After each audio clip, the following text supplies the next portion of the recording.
नमस्कार छात्रों, आरके विज्ञान पीजी महाविद्यालय कालवाड़ जयपुर की ऑनलाइन क्लासों में आपका स्वागत है। छात्रों, आज हम बीए पार्ट सेकंड ईयर इतिहास विषय के पेपर सेकंड के बारे में चर्चा करेंगे। छात्रों, जो आज हमारा चर्चा का टॉपिक है वो हमारा टॉपिक है आर्यभट्ट। आर्यभट्ट गुप्तकालीन महान वैज्ञानिक तथा गणितज्ञ थे तथा आर्यभट्ट ही प्रथम ऐसे व्यक्ति थे जिन्होंने जो दशमलव पद्धति का ज्ञान कराया, शून्य का ज्ञान कराया तथा पृथ्वी सूर्य के चारों तरफ जो चक्कर लगाती है, तो ये बात कहने वाले भी प्रथम जो व्यक्ति थे वो कौन थे? आर्यभट्ट थे। तो आर्यभट्ट का गणित तथा ज्योतिष्य के अंदर महत्वपूर्ण स्थान रहा है। आर्यभट्ट द्वारा आर्यभट्टियम नामक ग्रंथ, सूर्य सिद्धांत तथा ब्रह्म सिद्धांत नामक ग्रंथ इन्होंने लिखे। तो आर्यभट्ट का जो सबसे प्रसिद्ध जो ग्रंथ है वो आर्यभट्टियम नामक जो ग्रंथ है, ये सबसे प्रसिद्ध ग्रंथ है। गुप्त काल के राजा चंद्रगुप्त विक्रमादित्य अर्थात चंद्रगुप्त द्वितीय के शासन काल के अंदर आर्यभट्ट का जन्म हुआ था। और छात्रों, आर्यभट्ट का जो निवास स्थान था, जन्म है, इसके बारे में विद्वानों में मतभेद है और जो इसके बारे में हमें कोई विशेष जानकारी नहीं मिलती है, परंतु जो आर्यभट्ट के स्वयं के ग्रंथ है उनसे हमें जो जानकारी मिलती है उसके बारे में हम जो चर्चा करेंगे। तो छात्रों, जो आर्यभट्ट है, आर्यभट्ट महान वैज्ञानिक तथा महान गणितज्ञ, महान ज्योतिषज्ञ थे और इन्होंने आर्यभट्टियम नामक ग्रंथ की रचना की। तो छात्रों, आज हम आर्यभट्ट के बारे में चर्चा करेंगे। आर्यभट्ट प्राचीन भारत के श्रेष्ठ गणितज्ञ व ज्योतिषज्ञ थे। आर्यभट्ट प्राचीन भारत के महान ज्योतिषज्ञ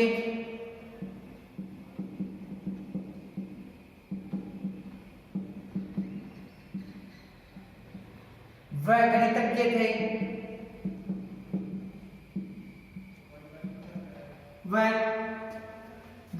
थे।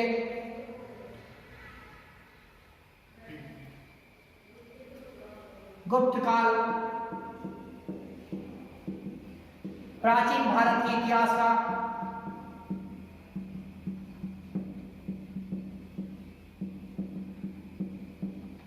स्वर्ण काल कहलाता है।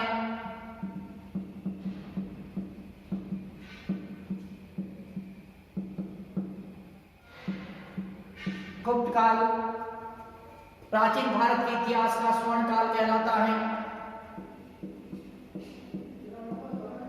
गुप्त काल में कला,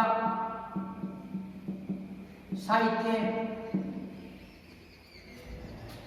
ज्योतिष,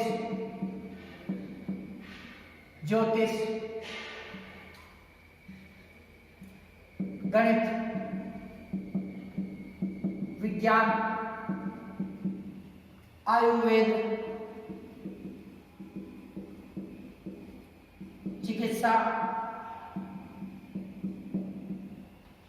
चिकित्सा के क्षेत्र में विशेष प्रगति हुई।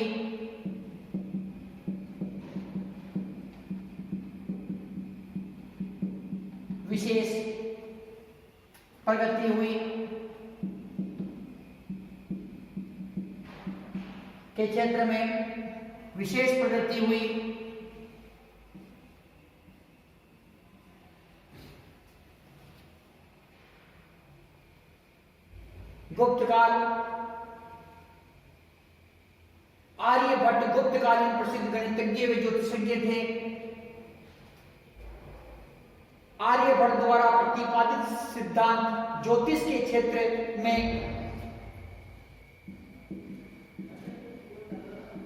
आर्यभट्ट द्वारा प्रतिपादित सिद्धांत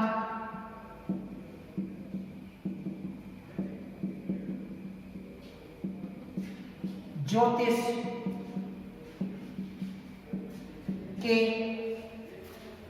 के क्षेत्र में परंपरानुसार 18 नाम मिलते हैं। आर्यभट्ट द्वारा प्रतिपादित सिद्धांत में ज्योतिष के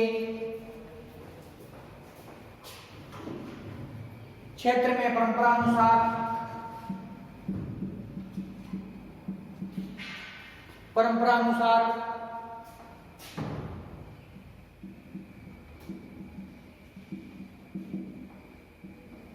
18 नाम मिलते हैं।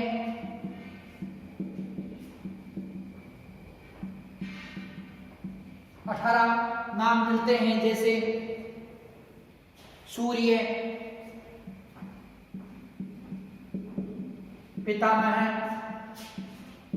सूर्य, पितामह, व्यास, अत्रि, व्यास, अत्रि, पाराशर,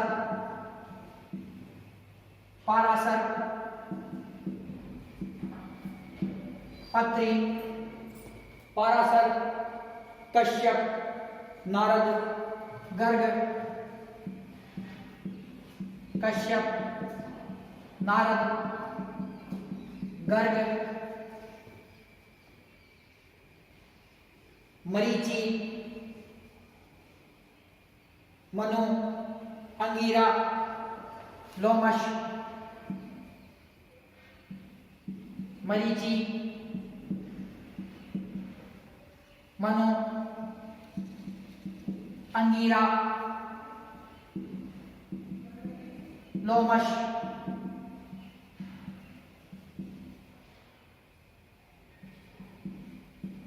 रोमक, पोलिस, पवन, भृगु, पोलिस, पवन, भृगु, पोलिस, पवन, भृगु, शौनक, शौनक आदि। शौनक, इन ज्योतिषियों में अधिकांश के ग्रंथ लुप्त हो चुके हैं। इन ज्योतिषियों के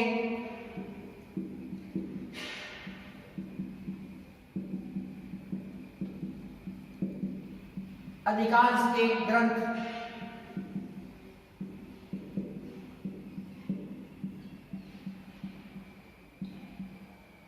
लुप्त हो चुके हैं, लुप्त हो चुके हैं। आर्यभट्ट द्वारा रचित ग्रंथ ही प्राचीनतम ज्योतिष का ग्रंथ है। आर्यभट्ट द्वारा रचित ग्रंथ ही ज्योतिष का प्राचीनतम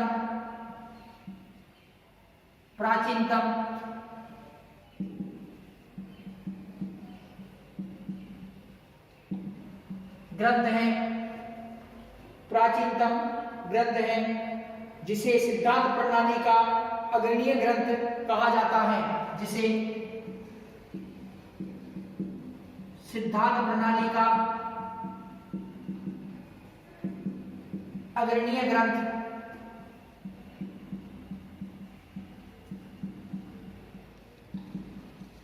कहा जाता है। अग्रणीय ग्रंथ कहा जाता है। भारतीय ज्योतिष शास्त्र के इतिहास की परंपरा भारतीय ज्योतिष शास्त्र की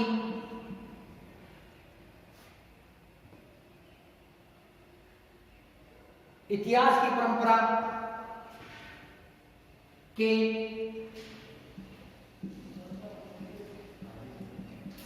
इतिहास की परंपरा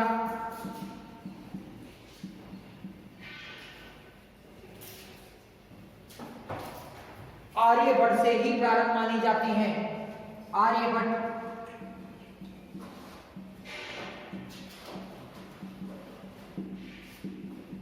प्रारंभ मानी जाती है।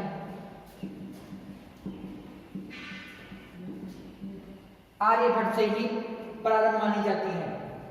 तो छात्रों, आर्यभट्ट गुप्तकालीन महान वैज्ञानिक थे, महान गणितज्ञ थे तथा महान ये ज्योतिषज्ञ थे। आर्यभट्ट जो आर्यभट्ट है, आर्यभट्ट प्राचीन भारत के में महान ज्योतिषज्ञ व गणितज्ञ थे। गुप्त कालीन ये विद्वान थे। किसके अंदर थे? गुप्त काल के अंदर आर्यभट्ट का जन्म हुआ था। और गुप्त काल प्राचीन भारत के इतिहास का स्वर्ण काल कहलाता है। गुप्त काल क्या कहलाता है छात्रों? प्राचीन भारत के इतिहास का यह स्वर्ण काल कहलाता है। क्यों कहलाता है? क्योंकि गुप्त काल में सामाजिक, आर्थिक, धार्मिक, राजनीतिक व शिक्षा के क्षेत्र में भारी प्रगति हुई। साथ ही जो गुप्त काल था, गुप्त काल में कला, साहित्य, ज्योतिष, गणित, विज्ञान, आयुर्वेद अर्थात चिकित्सा के क्षेत्र में भी भारी वृद्धि हुई। तो छात्रों, आर्यभट्ट द्वारा जो ग्रंथ लिखे गए, आर्यभट्ट द्वारा जो ग्रंथ लिखा गया वो था आर्यभट्टियम ग्रंथ। और जो ग्रंथ लिखे गए आर्यभट्ट द्वारा प्रतिपादित सिद्धांत में, जो उसने सिद्धांत प्रतिपादित किए, उस सिद्धांत में ज्योतिष के क्षेत्र में परंपरा अनुसार 18 नाम मिलते हैं। मतलब आर्यभट्ट से पहले भी ज्योतिषज्ञ हुए थे। आर्यभट्ट से पहले भी जो ज्योतिषज्ञ हुए थे, तो आर्यभट्ट के जो ग्रंथ थे उनके अंदर 18 नाम जो मिलते हैं। परंतु जो ये 18 नाम मिले, उन जो ज्योतिषज्ञों के, उन ऋषियों के ग्रंथ क्या है कि विलुप्त हो चुके हैं, वो हमें प्राप्त नहीं होते हैं। तो छात्रों, जो 18 नाम मिलते हैं परंपरा के अनुसार, वो कौन कौन से हैं? सूर्य, पितामह, व्यास, अत्रि, पराशर, कश्यप, नारद, गर्ग, मरीचि, मनु, अंगिरा, लोमश जिसे रोमक भी कहा जाता है, पोलिस, पवन, भृगु, शौनक। तो जो आर्यभट्ट के जो ग्रंथ थे 18, उन ग्रंथों के अंदर कौन कौन से नाम मिलते हैं? हमें 18 ज्योतिषज्ञों के नाम मिलते हैं। परंतु इन्हें ज्योतिषज्ञों के अधिकांश जो ग्रंथ है वो क्या है कि विलुप्त हो चुके हैं। तो ये नाम कौन कौन से मिलते हैं छात्रों? ये जो नाम है वो है सूर्य, पितामह, व्यास, अत्रि, पराशर, कश्यप, नारद, गर्ग, मरीचि, मनु, अंगिरा, लोमश जिसे रोमक भी कहा जाता है, पोलिस, पवन, भृगु, शौनक। इन ज्योतिषज्ञों के अधिकांश ग्रंथ क्या हुए? विलुप्त हो चुके हैं। तो छात्रों, आर्यभट्ट द्वारा रचित ग्रंथ ही ज्योतिष का जो प्राचीनतम ग्रंथ माना जाता है। आर्यभट्ट ने किस ग्रंथ का निर्माण किया? आर्यभट्ट द्वारा जो आर्यभट्टियम नामक जो ग्रंथ का निर्माण किया, ये भारतीय ज्योतिष का सबसे प्राचीनतम ग्रंथ माना जाता है, जिसे सिद्धांत प्रणाली का अग्रणीय ग्रंथ भी कहा जाता है। भारतीय ज्योतिष शास्त्र के इतिहास की परंपरा आर्यभट्ट से ही प्रारंभ मानी जाती है। भारतीय जो ज्योतिष शास्त्र है उसका जो इतिहास है, उसकी परंपरा आर्यभट्ट से ही प्राचीन जो मानी जाती है। छात्रों, आर्यभट्ट का जीवन परिचय, आर्यभट्ट का जीवन परिचय। अब आप देखेंगे आर्यभट्ट का जीवन परिचय। आर्यभट्ट के जीवन परिचय के बारे में विशेष जानकारी प्राप्त नहीं होती है, परंतु जो हमें उपलब्ध जानकारी प्राप्त होती है उसके बारे में हम जो चर्चा करेंगे। आर्यभट्ट ने स्वयं अपने ग्रंथ के अंदर ही अपनी थोड़ी सी जानकारी दी है, तो उसके बारे में हम तो चर्चा करेंगे। तो जन्म, आर्यभट्ट का जो जन्म है उस जन्म के बारे में छात्रों 476 ईस्वी जन्म कब हो रहा है छात्रों? 476 ईस्वी। 476 ईस्वी के अंदर जो आर्यभट्ट है इनका जन्म होता है। जन्म स्थान कुसुमपुर। तो कुसुमपुर वर्तमान में पटना जो बिहार की राजधानी पटना का प्राचीनतम नाम क्या था? कुसुमपुर। तो छात्रों, तो इनका क्या है कि जन्म स्थान क्या था? कुसुमपुर, पटना। ग्रंथ जो इन्होंने ग्रंथ लिखा आर्यभट्ट ने, ग्रंथ कौन सा लिखा? जो इन्होंने आर्यभट्टियम ग्रंथ। कौन सा था इनका? आर्यभट्टियम। और इनके अन्य ग्रंथ थे वो थे ब्रह्म सिद्धांत और सूर्य सिद्धांत। तो छात्रों, तो इन्होंने आर्यभट्टियम जो ग्रंथ लिखा और अन्य जो ग्रंथ थे सूर्य सिद्धांत व ब्रह्म सिद्धांत, ये किसके ग्रंथ थे? आर्यभट्ट के। छात्रों, जो आर्यभट्ट नाम का जो विद्वान है, तो इस नाम के एक अन्य विद्वान भी हुए थे आर्यभट्ट। ये गुप्तकालीन विद्वान तथा एक अन्य विद्वान भी 950 ईस्वी के अंदर एक अन्य विद्वान हुए थे जिन्होंने महासिद्धांत नामक ग्रंथ लिखा। तो छात्रों, आर्यभट्ट नाम से हमारे आर्यभट्ट कौन है? आर्यभट्ट प्रथम। कौन है छात्रों? ये आर्यभट्ट प्रथम जो हम स्टडी कर रहे हैं, हम जिसके बारे में चर्चा कर रहे हैं वो कौन है, आर्यभट्ट प्रथम है। और इनके नाम से एक अन्य विद्वान भी हुए, उसके बारे में भी एक लाइन देख लेते हैं हम। आर्यभट्ट नाम के एक अन्य विद्वान हुए, आर्यभट्ट नाम के एक अन्य विद्वान हुए जो 950 ईस्वी में हुए, जो एक आर्यभट्ट नाम के एक अन्य विद्वान 950 ईस्वी में हुए, 950 ईस्वी में हुए। इन्होंने महासिद्धांत नामक ग्रंथ लिखा, महासिद्धांत नामक ग्रंथ लिखा। यह सिद्धांत भी ज्योतिष, यह ग्रंथ भी ज्योतिष पर आधारित है। यह ग्रंथ भी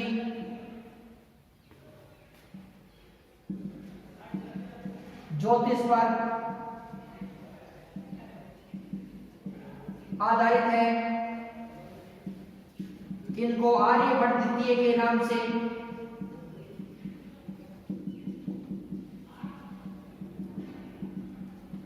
जाना जाता है।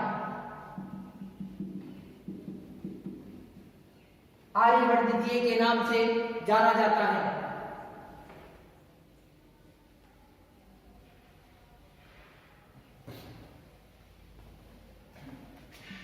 तो छात्रों, जो आर्यभट्ट का जीवन परिचय, उसके बारे में हम आर्यभट्ट प्रथम की जानकारी प्राप्त कर रहे हैं। आर्यभट्ट प्रथम के बारे में हमें विशेष प्रकार की कोई जानकारी प्राप्त नहीं होती है, परंतु इनका जो ग्रंथ है, इनके ग्रंथों के अंदर कुछ थोड़ी हमें जानकारी प्राप्त हो रही है, तो इनके ग्रंथों द्वारा ही। तो उसके अनुसार जो आर्यभट्ट है, इनका जन्म 476 ईस्वी में हुआ। जन्म स्थान कुसुमपुर, जो वर्तमान में पटना कहलाता है, तथा ग्रंथ इन्होंने आर्यभट्टियम नामक ग्रंथ लिखा, और साथ ही ब्रह्म सिद्धांत के सूर्य सिद्धांत नाम के अन्य ग्रंथ भी इन्होंने लिखे।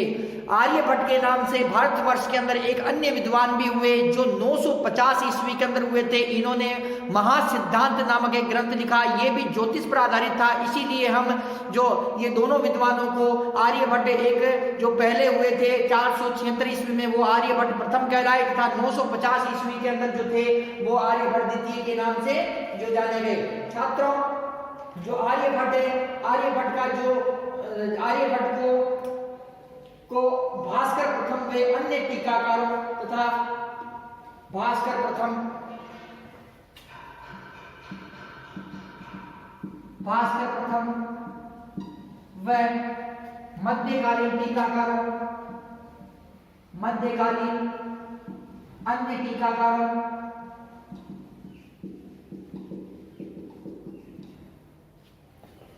अन्य टीकाकारों की रचनाओं में आर्यभट्ट को आस्मक कहा गया है। भास्कर प्रथम व मध्यकालीन अन्य टीकाकारों की रचनाओं में आस्मक कहा गया है, आस्मक कहा गया है।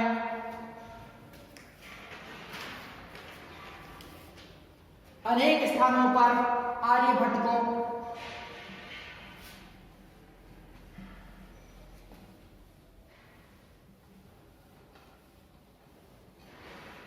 अनेक स्थानों पर आर्यभट्ट को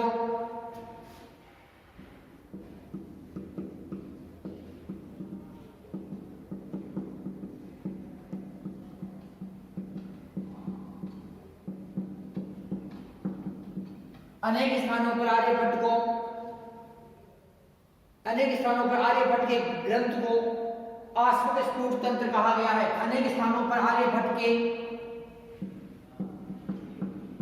ग्रंथ को आस्मक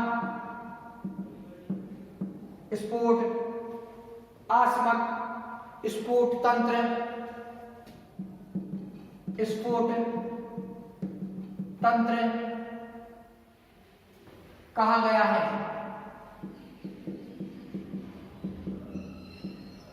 आस्मक स्फुट तंत्र कहा गया है। आर्यभट्ट ने अपने प्रथम ग्रंथ में आर्यभट्ट ने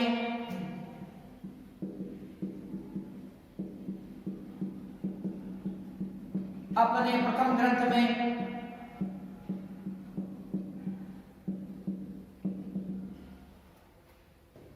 युग का आरंभ आधी रात से और युग में सावन के दिनों की संख्या 300 बताई है। प्रथम ग्रंथ में युग का आरंभ आधी रात से वह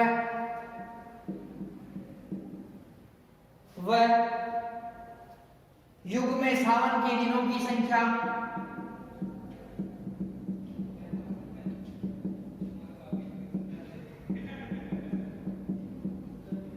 सावन के दिनों की संख्या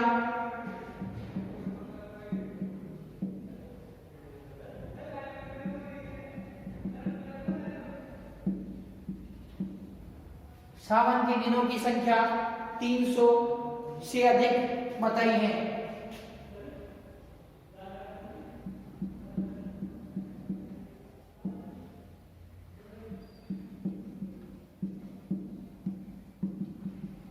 मानी है या बताई है। आर्यभट्ट ने अपने दूसरे ग्रंथ में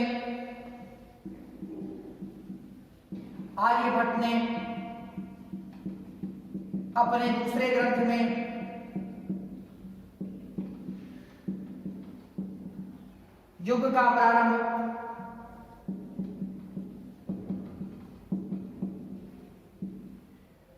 प्रारंभ सूर्योदय से माना है।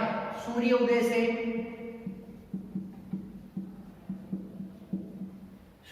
से माना है। अतः आर्यभट्ट की पहली गणना को अर्धरात्रि गणना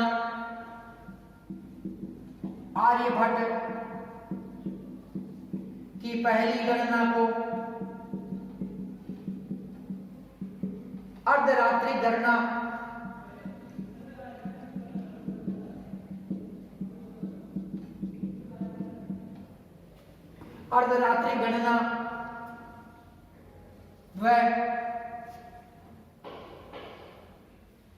दूसरी गणना को औदिक गणना कहते हैं। दूसरी गणना को औदिक गणना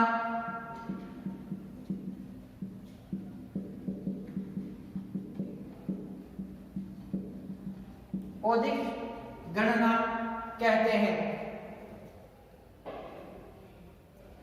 छात्रों, जो आर्यभट्ट के नाम से एक अन्य विद्वान भी हुए, 950 ईस्वी के अंदर हुए। इन्होंने महासिद्धांत नामक एक ज्योतिष पर ग्रंथ लिखा, तो इन्हें हम आर्यभट्ट द्वितीय के नाम से जानते हैं। छात्रों, तथा भास्कर प्रथम व मध्यकालीन अन्य टीकाकारों की रचनाओं में आस्मक कहा गया है। तो छात्रों, आर्यभट्ट को भास्कर प्रथम, ये भी एक महान गणितज्ञ तथा ज्योतिषज्ञ थे। इन्होंने तथा मध्यकाल के अंदर जो टीकाकार हुए, जिन्होंने आर्यभट्ट की ग्रंथ की पर टीकाएं लिखी है, तो उन सभी ने जो आर्यभट्ट को आस्मक कहा है। तथा आर्यभट्ट का जो ग्रंथ है, अनेक स्थानों पर आर्यभट्ट के ग्रंथ को आस्मक स्फुट तंत्र कहा गया है। जो अनेक स्थानों पर आर्यभट्ट के जो ग्रंथ है, आर्यभट्ट के ग्रंथ को आस्मक स्फुट तंत्र भी कहा गया है। आर्यभट्ट ने अपने प्रथम ग्रंथ में, जो उनका प्रथम ग्रंथ है, उसके अंदर आर्यभट्ट ने युग का प्रारंभ आधी रात से, युग का जो प्रारंभ होता है वो आधी रात से अर्थात मध्य रात्रि से उन्होंने युग का प्रारंभ माना है। और एक युग के अंदर सावन के दिनों की संख्या 300 उन्होंने बताई है। कितनी संख्या बताई है? 300 सावन के दिनों की संख्या आर्यभट्ट द्वारा बताई गई है। आर्यभट्ट ने अपने दूसरे ग्रंथ में युग का प्रारंभ सूर्य उदय से माना है। उनके जो दूसरे ग्रंथ के अंदर जो आर्यभट्ट है, वो क्या बताते हैं कि एक युग का प्रारंभ होता है। एक युग का प्रारंभ जो उन्होंने कब से माना है? वो सूर्य उदय से माना है। तो छात्रों दो बार इन्होंने युग के प्रारंभ को बताया है। प्रथम बार क्या बताते हैं प्रथम ग्रंथ में कि आधी रात को युग का प्रारंभ होता है। दूसरे ग्रंथ में क्या बता रहे हैं कि सूर्य उदय के साथ ही युग का प्रारंभ होता है। तो इस प्रकार से छात्रों आर्यभट्ट की पहली गणना को क्या कहते हैं, पहली बार इन्होंने आधी रात्रि से बताया, इसलिए जो पहली गणना है इस पहली गणना को क्या कहेंगे, इसे अर्धरात्रिक गणना कहेंगे। पहली गणना को अर्थात युग का प्रारंभ ये आधी रात से बता रहे हैं, इसका मतलब है जो इनकी जो पहली गणना वो क्या है, अर्धरात्रिक गणना है। और दूसरी गणना औदिक गणना कहलाती है। क्या कहते हैं, औदिक गणना कहते हैं। क्यों कहते हैं, क्योंकि सूर्य उदय से इनका युग प्रारंभ हो रहा है, तो इसलिए इसे औदिक गणना कहते हैं। तो प्रथम गणना अर्धरात्रिक गणना है तथा दूसरी जो गणना है वो औदिक कौन सी गणना है, औदिक गणना है। कौन सी, औदिक गणना है। तो दूसरी गणना औदिक गणना कहलाती है। तो छात्रों इस प्रकार से जो इनकी ये गणना थी, आर्यभट्टियम जो ग्रंथ है उस आर्यभट्टीय ग्रंथ के सिद्धांत। अब इनका जो प्रमुख ग्रंथ है आर्यभट्ट का, वो प्रमुख ग्रंथ कौन सा है, आर्यभट्टियम ग्रंथ। तो आर्यभट्टियम ग्रंथ का भारतीय इतिहास में, भारतीय कला संस्कृति में, भारतीय ज्योतिष विज्ञान में अत्यंत महत्वपूर्ण स्थान है और इनका ये प्रमुख ग्रंथ है, तो उसके बारे में हम चर्चा करते हैं। तो प्रमुख ग्रंथ कौन सा है, आर्यभट्टियम ग्रंथ, आर्यभट्टियम ग्रंथ, आर्यभट्टियम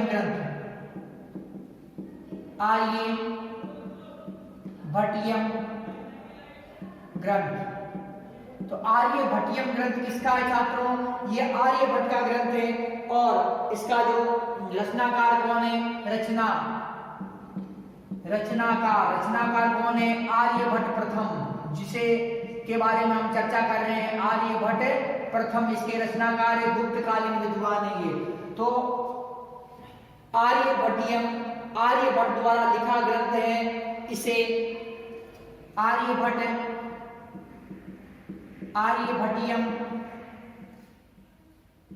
इसे आर्यभट्टीय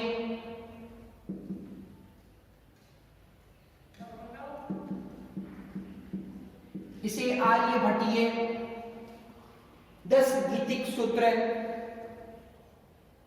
10 गीतिक सूत्र, 10 गीतिक सूत्र, आर्याष्टक, आर्य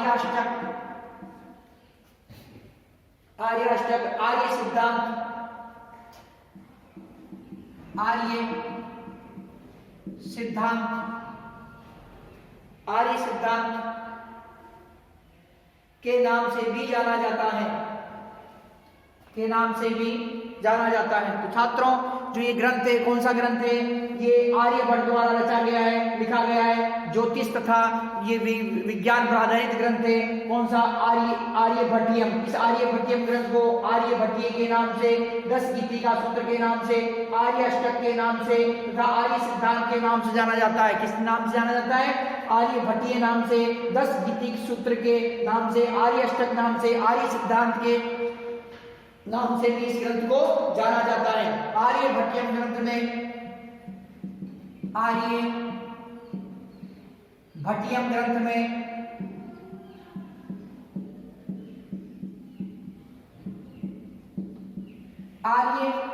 ग्रंथ में कुल 121 छंद हैं, कुल 121 छंद हैं। कितने छंद है इसके अंदर, 121 छंद है इस ग्रंथ के अंदर। आर्यभट्टीय जो ग्रंथ है इसके अंदर 121 छंद है और 4 भागों में बटा हुआ है, 4 भागों या खंडों में बटा हुआ है, 4 भागों या खंडों में बटा हुआ है। अब ये कौन कौन से भाग हैं, ये है छात्रों, गीतिका पाद, गणित पाद, गीतिका पाद, गणित पाद, काल क्रिया पाद,